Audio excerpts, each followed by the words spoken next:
మా నాన్న ఫోన్ చేసి తొందరగా షాప్ కాడికి రారా అన్నాడు. ఏమైందని చెప్పి సరసరా అని వెళ్ళి చూస్తే నేను ఆర్డర్ పెట్టిన ఆఫీస్ చైర్ అయితే వచ్చిందనమాట. ఇది నేను అమెజాన్‌లో పర్చేస్ చేశాను. అరౌండ్ 8000 అయితే పడిందనమాట.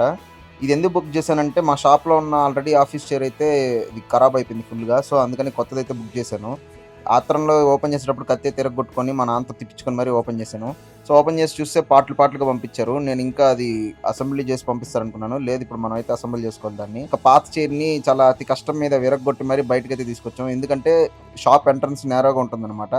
సో, అలా దాన్ని కింద మీద పడి బయటికి తీసుకొచ్చి మా అన్నయ్య వచ్చి మొత్తం బిగిచ్చేసాడనమాట చైర్. చైర్ అయితే నేను అనుకున్న దానికంటే చాలా పెద్దదయిపోయింది షాప్‌లో. అంటే షాప్ చాలా చిన్నదనమాట. కానీ ప్లేస్ అంతా ఆక్రమించేసింది. కానీ క్వాలిటీ మట్టుకైతే ఏకదమ్ ఉంది. సూపర్ అనిపించింది క్వాలిటీ. కంఫర్ట్ గాని సూపర్ అనిపించింది. ఇంకా కొత్త కుర్చీ అయితే మా నాన్నకి బాగా నచ్చేసింది. ఇంక దాంట్లో కూర్చొని అటు ఇటు ఊగుతా బాగా ఎంజాయ్ చేస్తున్నాడు కుర్చీని. బాగా ఎక్సైట్మెంట్ ఫీల్ అవుతుంది. చాలా బాగుందన్నాడు. సో, ఇలాంటి మరిన్ని వీడియోస్‌కైతే మన ఛానల్ అయితే సబ్స్క్రైబ్ చేసుకోండి. ముందైతే వీడియోని అయితే లైక్ చేసి మీ ఫ్రెండ్స్ అందరికి